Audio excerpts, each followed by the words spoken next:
Sama mo kita ko ang Now, are you ready for the basketball game? Are you ready for the basketball game?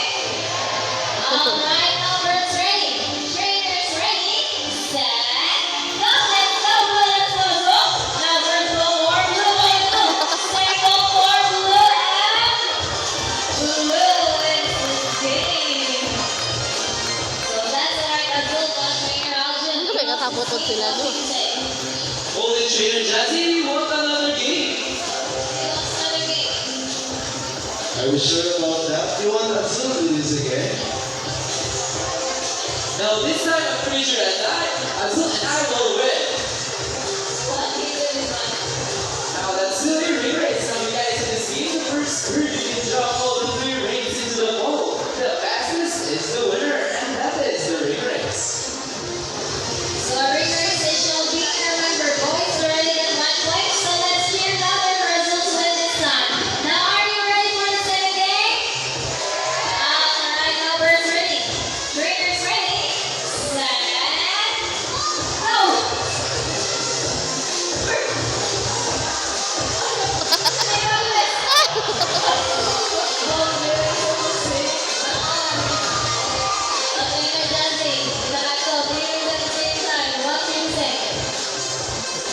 What was that, Trainer Alvin? You guys did it! No way cheating, Azul just used her brain. Alright, so let's give her a round of applause for Blue and Azul. Now this time I'll need an adult volunteer with a money bill. So who wants to volunteer? Please raise your hand and I'll choose you. So I need an adult volunteer. Oh yes sir. So please join here and bring with you your money bill. So please bring with you a money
Sir ko na live tayo. Humatay lagi. Hindi, wa na. Hindi na dyan. Now, parents in particular, please tell them and perceptive is like to express their skills so that they won't get bored. So now let's call the medic once again and it's going to show us how to put the shapes back to its correct slots. Now even though this is in your behavior, Bennett has to get the shapes back to its correct slots, and that is possible with its perception, memory, and intelligence. So in the wild, he is the skill mindful, shelter, and a good place to dance. Alright, now let's shape Bennett. And there you go, intelligent right now. One round of applause for Bennett. Mutan pod. Tama pa lagi no. Now I have here